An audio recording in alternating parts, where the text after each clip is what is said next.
Hey, what's up guys? Thank you very much for joining me and welcome back to the channel here. Yeah, we are talking two of the probably the biggest upsets we've seen in recent rugby history. Although one huge upset and another one that's probably comparative to what we saw in Wellington 2 weekends ago between the Springboks and the All Blacks, where the Springboks literally gave the All Blacks quite a hiding. I mean, yo. We were quite surprised, especially after the massive defeat at Eden Park just the weekend before. But now we come through to the opener URC game that started the brand new season here for the 2025-2026 URC Cup. And opener basically between Stormers and the previous champions Leinster, and destroyed them. 35-0 demolition at the DHL Stadium. It just, I don't think Leo Cullen absolutely expected this. None of the Leinster players expected it. I'm pretty sure nobody watching the game ever expected this, because Leinster has got quite the reputation of a team that absolutely dominates their opponents and take no prisoners. And here we have absolutely just the reverse. Wow. Stormers not doing too well in the first half, only leading by about 6 points, 6-0. Both penalty goals by Yuri Matia, one in the 6th and then one in the 31st minute. Then coming back from the second half, it was just open season.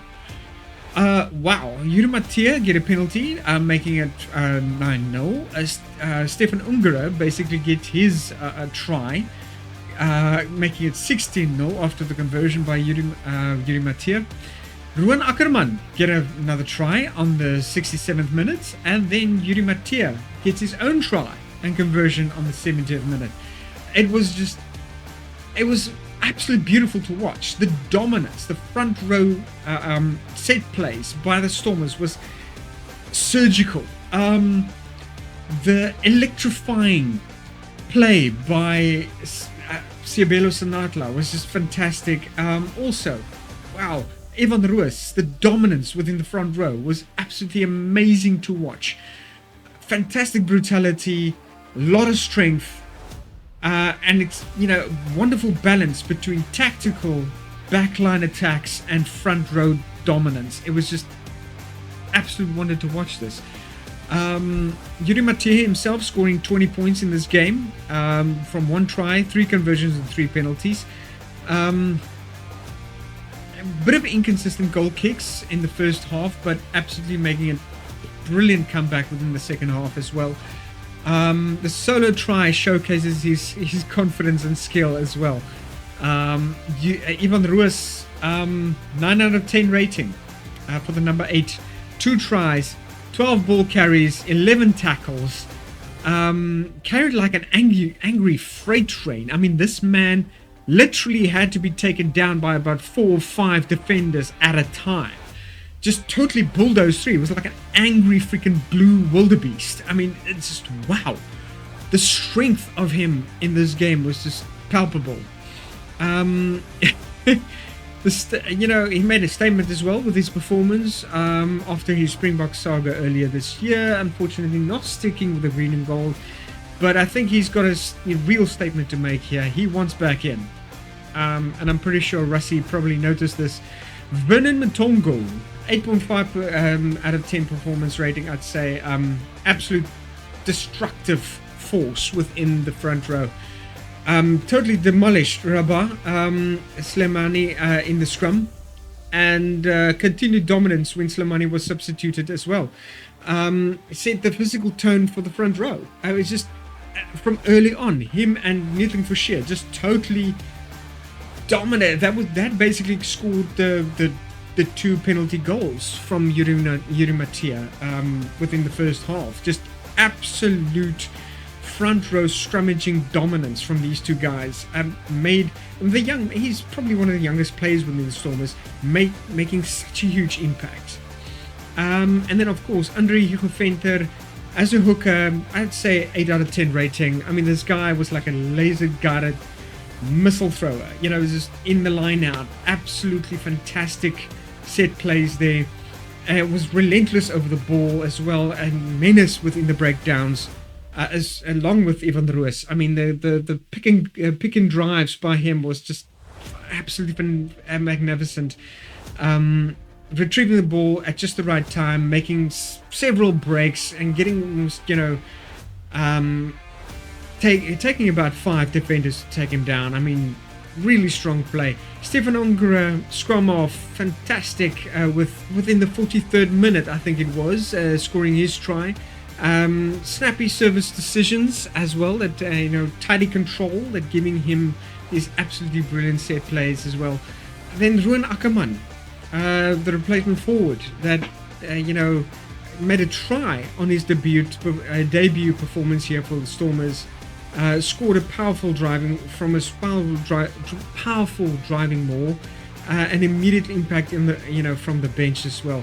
So territorial dominance, 94% to the Stormers, about 82% to Leinster. Just couldn't turn that 82% into any points whatsoever, which is really is, you know, evidence of the Stormers' real airtight almost defensive line that just couldn't be breached. Leinster also couldn't find opening spaces on the back line as well. Really well done by Yuri Mattia there, also getting a lot of opportunities for the back line to make some serious strategic play, and for the Stormers to find some real balance between forward dominance and backline attacks. Stormers dominated all collisions in all areas. 1 turnovers for penalties, and physical intensity from, you know, taking the ball into contact and then winning at the breakdown as well. It was just it was just probably one of the best games I've ever seen them play, and I think John Dobson can really be proud of these guys. I don't know what he said to them in the first half, but they just literally clicked into the strategic game plan, and they just went with it. Totally demolished Leinster. The ill discipline by Leinster costing them dearly, unfortunately. 6 consecutive penalties conceded with in the first half at one point, and 2 yellow cards by Max Deegan in the 62nd minute for repeat infringements, and then Tommy O'Brien with a high tackle on Siabelo Sinatla, sending him off into the sin bin for 10 minutes. It was kept at a yellow card though. It wasn't upgraded, although it was referred to the bunker, because Sinatla already had in the tackle basically changed in height. He was already on his way down from the previous defender basically tackling when Tommy O'Brien came in, so that was kind of a saving grace for Tommy there. But yeah, coming back to the technical analysis, forward dominance for the scrum and mauls was absolutely weapon precision. That was the primary kind of set play for them throughout the game. Really aggressive in the defensive line speed as well. Kicking for territory was absolutely with surgical precision, and the ruthless extension for the second half was just wow. Unbeatable 40 minutes. Right up to the final whistle, and I think John Dobson basically categorized this as it had to be about hard work, intensity and physicality, to basically stick to the game plan, and they pulled it off absolutely brilliantly. So I think, yeah, Leo Cullen and his team is going to have to take a real hard long look at themselves and their performance, and how they're going to basically be, approach the next phase. They are facing the Bulls this coming weekend at Loftus, I believe it is, and they are starting at the back foot. So the loss to the Stormers is even going to give the Bulls a much needed morale boost, I believe, and they're going to need it, because I don't think the Leinster is going to take anything lying down again. They're going to want to minimize their disappointment and keep it with this one game if they are going to have any hope of retaining the title this season around. So yeah, coming to the coaches' interviews, I mean, John Dobson was as surprised as we were. I mean, he didn't expect, by his own words, he said, didn't expect that. There are some broke bookmakers this time around. I think Hollywood Bet has probably suffered some losses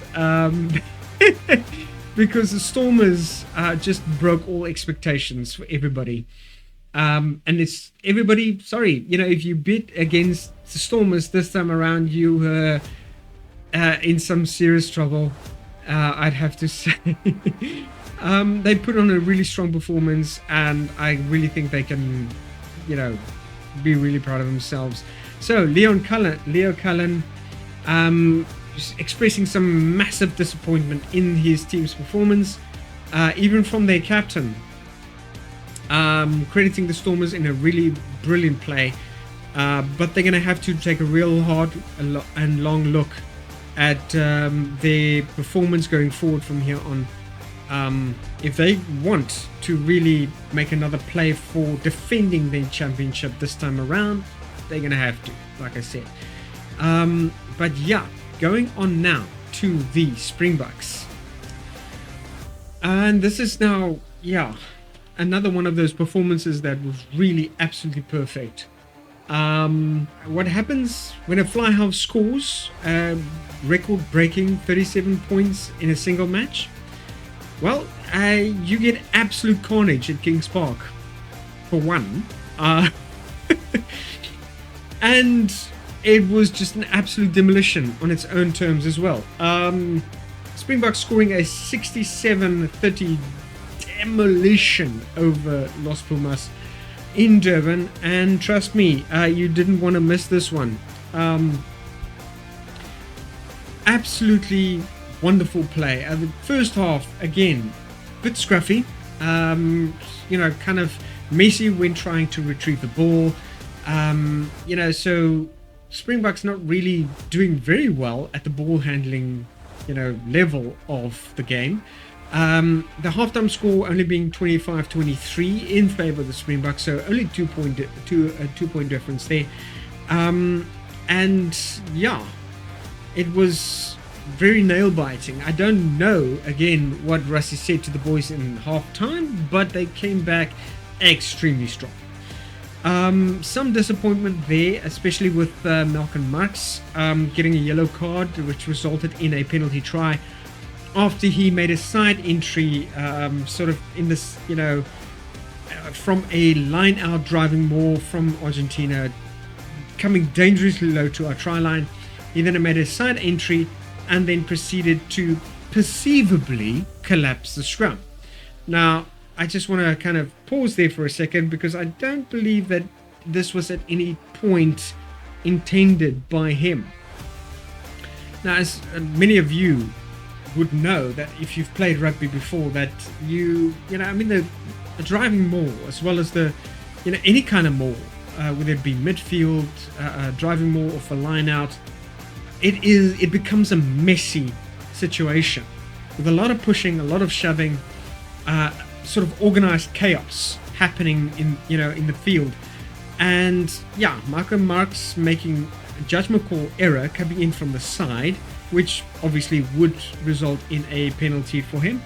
But during all the mess, it is my honest opinion that he just merely lost his footing, fell backwards as the entire sort of momentum of the driving maul basically, became overwhelming for him and a lot of the defenders, because there's a lot of pushing and shoving and everything, and especially if there's momentum on the Argentinian side, it's difficult for you to kind of provide counter force to that drive, and you do tend to lose your footing quite easily.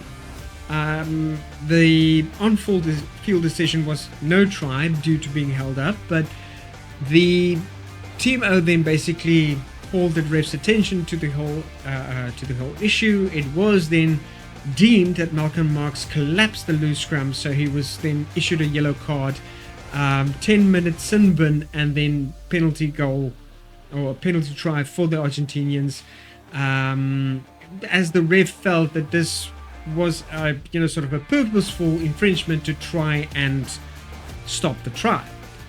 And I would disagree with that. Just my honest opinion, I would disagree with that. I don't think that was at all done with intent. Merely basically losing his footing, like so many other defenders did within that maul as well. And Malcolm Marx is just one man. He's not going to be able to stop a full momentum-packed maul by the Argentinians. Not by himself. So that happened. Okay. So the Springboks went on to score a further 42 points unanswered by Argentina in the second half. 9 total tries. I mean, it was just absolutely beautiful. And that brings me now to the absolute man of the hour. Sorry, the chair just keeps crackling every time. It's just sort of shivering it. Sasha Feinberg Komazulu, man of the match. It just absolutely made a absolutely stunning performance. 37 points, breaking Pervy Montgomery's I think it was 12-year record that he scored against in a match, I think 2007 against Namibia. He made 35 points in 2007, scored a hat-trick, Sasha, not Percy, and then 8 conversions, 8 out of 9 kicking success, 2 penalty goals, bettered the previous Argentinian specific record of 31 points by Andre Pollard. That was in Salta in 2019. Converted the final try with the last play of the match to seal the record. Displayed exceptional game management skills as he just constantly found the open spaces behind the Argentinian line. Made some serious, fantastic decisions to create some major try-scoring opportunities as well. A fantastic chip and chase, and that is going to be my. I can tell you now, it's going to be my try of the week. I mean, it's too brilliant not to show this.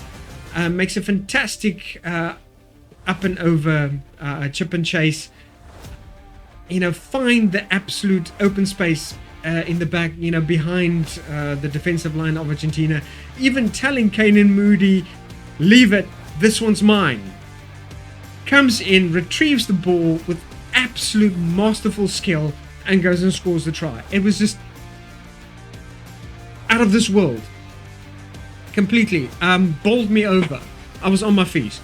As I was the day that Kanan Moody basically just scored that absolute brilliant retrieval in mid-air over the head of I can't remember his name specifically, Australian player. It's on the tip of my tongue and I just can't retrieve it now, but okay. Name escapes me for the moment, but he retrieves the ball in mid-air brilliantly. I mean, the man didn't know what hit him, and Kanan Moody was just got it gone and scored the try there.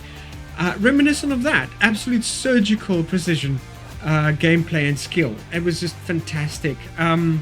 Sold a brilliant dummy near the Pumas try line, and I've now officially dubbed it the Sasha maneuver. Absolute brilliant. Retrieves the ball, dummies it, makes a spin towards the opposite side, and then just goes through, gets the gap, goes through, scores a try. Brilliant. Absolutely brilliant. That was his first try, I believe. The second try was his retrieval from the chip and chase. And the third try also absolutely brilliant. Fantastic game. It just absolutely, if you can watch it, please do. It was just the best, one of the best Springbok games I've seen in a while. And I mean, I saw the game 2 weekends ago. Malcolm Marx again scored his 25th test try for South Africa as well. Dominant at the line out, absolutely, especially under pressure. Pieter-Steph du Toit scored 2 tries, the 13th and 14th test try consecutively. Physical presence in the breakdowns was absolutely brilliant. The leadership on the field also. I think it was in Chasing the Sun 2 where Rassie reminiscent about Pieter-Steph halftime little pep talk against England, where he's just, okay guys, that's it, Rassie step back, Pieter-Steph has spoken, there we go. Brilliant guy. I would love to see him in the captain's position in the future. He's just that kind of presence on the field. Cheslin Colby, spectacular try from a Damian Willemse aerial win. But also, unfortunately, what Rassie described as the brain fart by him, mistake leading to Chocobare scoring an opportunistic try for Argentina. I think it was a really deep clearance kick by Santiago Carrera that was retrieved by Colby in the Springboks goal box and killed it. Put the ball down, basically going for a dead ball. Then proceeding to try and pass the ball by foot to either Damian Willemse or Sasha.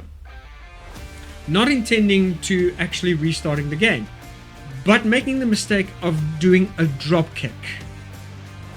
Now, by all intents and purposes, this fulfills all the criteria of a goal line dropout.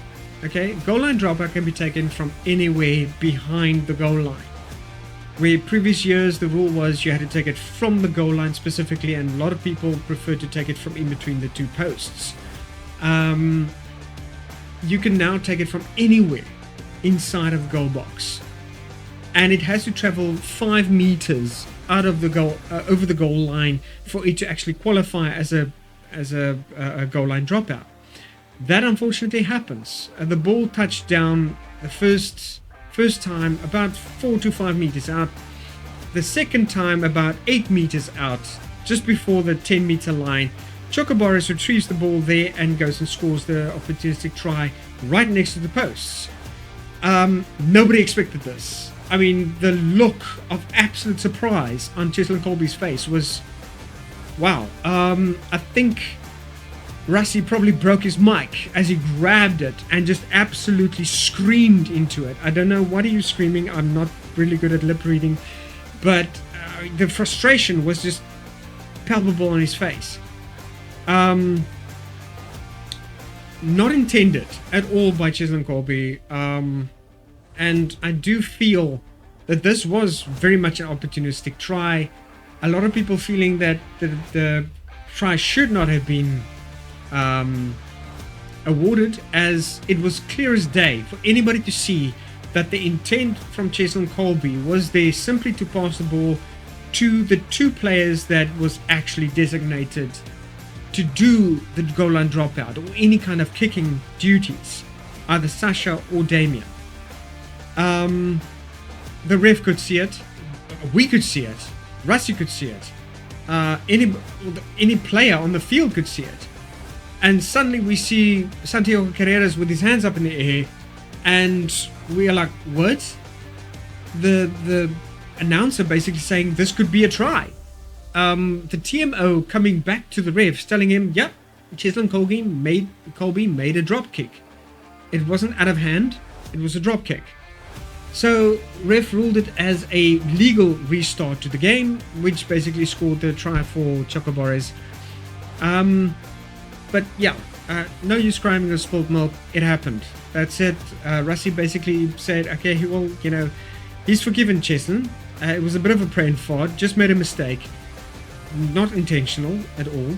So yeah, Moni Lebon basically coming in, replacing Damian Willemse as fullback in the second half, also made an absolute brilliant contribution off the bench. Basically get scoring a second test try with a chip and chase finish. Also shared fly, sort of fly-up duties with effectively with Sasha Flying-Zulu, but making a brilliant offload to Morne van der Berg. Also coming off the bench, making such a huge impact. And how, I don't know if you remember that sort of up and over or cross kick by Manie Leboeck that scored a try for Cheslin Colby's quite a few matches back, where I think it was last year, where Manie Leboeck was not even looking where he was kicking the ball. He was looking his opponent in the eye as he's making the charge down on him, just totally popping it over. Cheslin Colby with absolute precision retrieves the ball, get the try. And the same happened here. Looked his opponent in the eye as he offloaded the ball with absolute precision to Morne van der Berg. Morne van der Berg basically getting his first, I think, debut try for the Springboks as he's replacing Kobus Reinach off the bench. Just an absolute delightful play. It was this brilliant impact there. Damien Willemse won crucial high kick contest leading to Colby's try as well. And then a solid performance. All round really brilliant match. I cannot really fault the performance of the Springboks there, except for a few sort of nicks that kind of creep in. Not really major issues, just some mistakes that was made. The kicking game was dramatic sort of after halftime, especially with Sasha Flying-Zulu's performance, playing the full 80 minutes for the Springboks. It was clinical.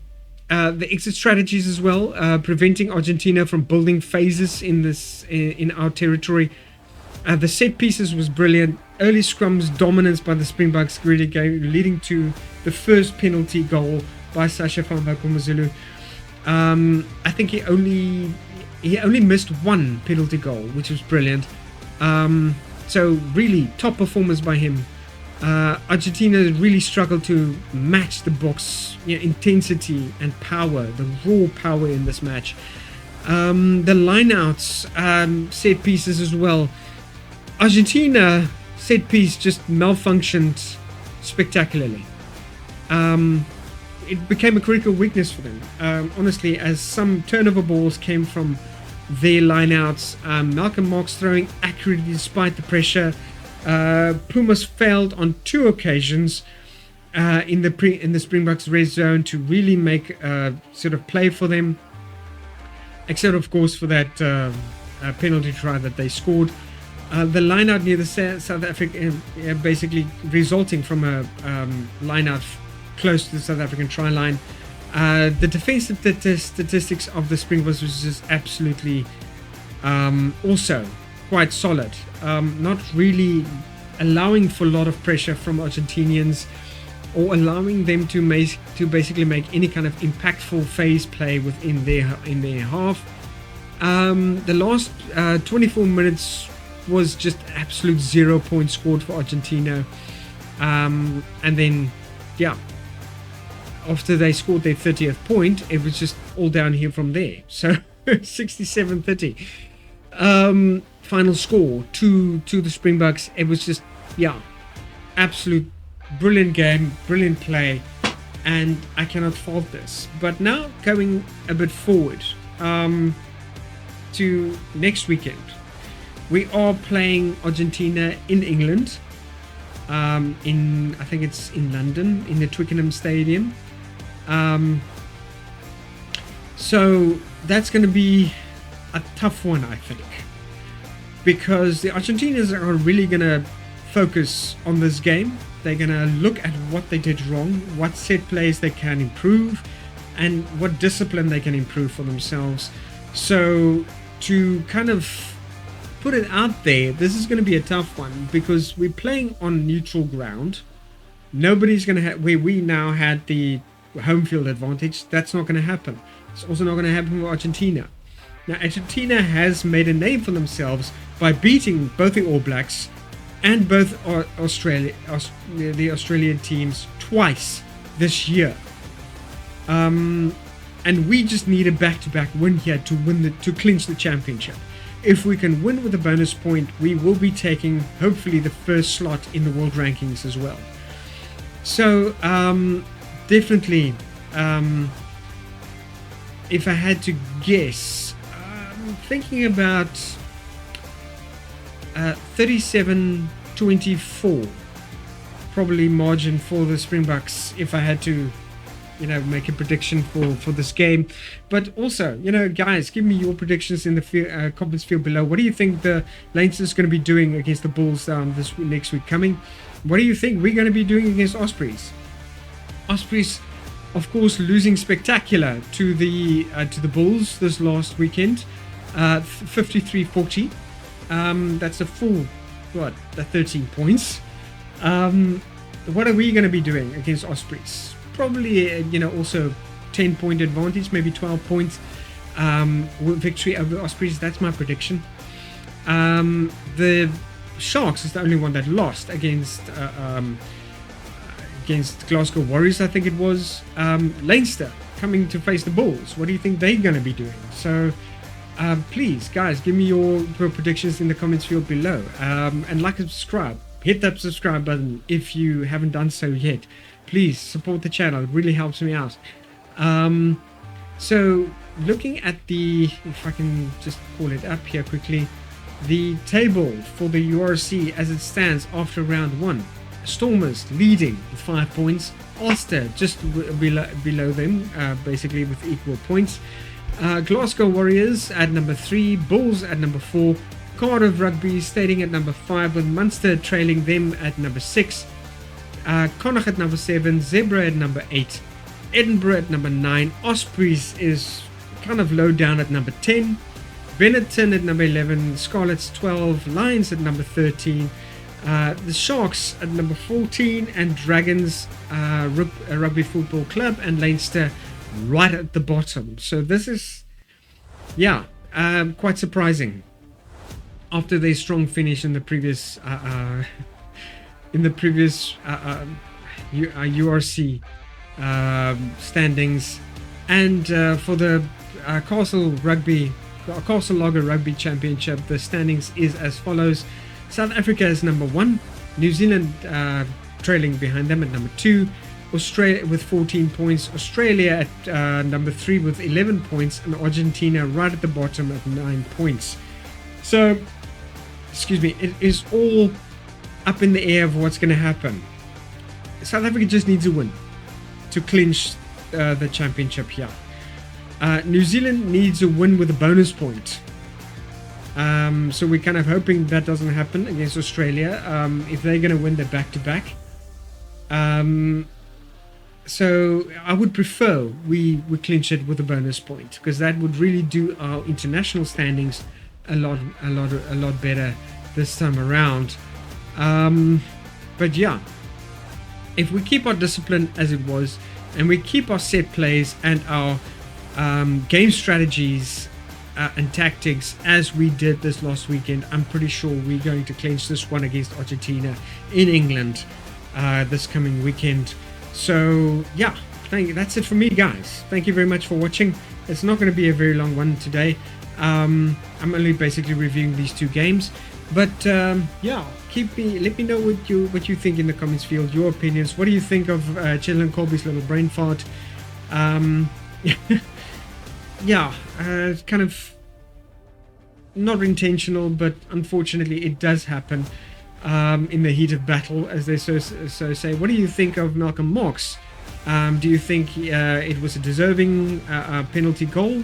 If not, well, we all have opinions. I don't really think it was justified as a penalty goal, because I don't think there was any intent of collapsing that more, to be honest.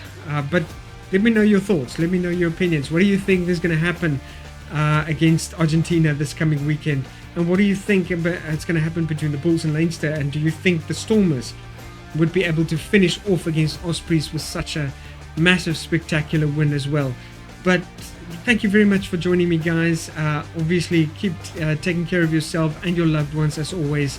I'll be seeing you guys next week as I'm doing the review for this weekend's games. And from a very cold Cape Town, once again, I bid you all peace out. Thank you for watching.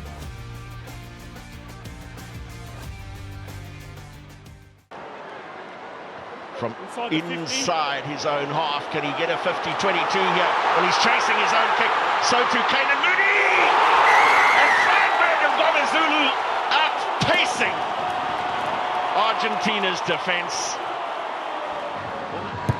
to convert his own try. Sneaks it in.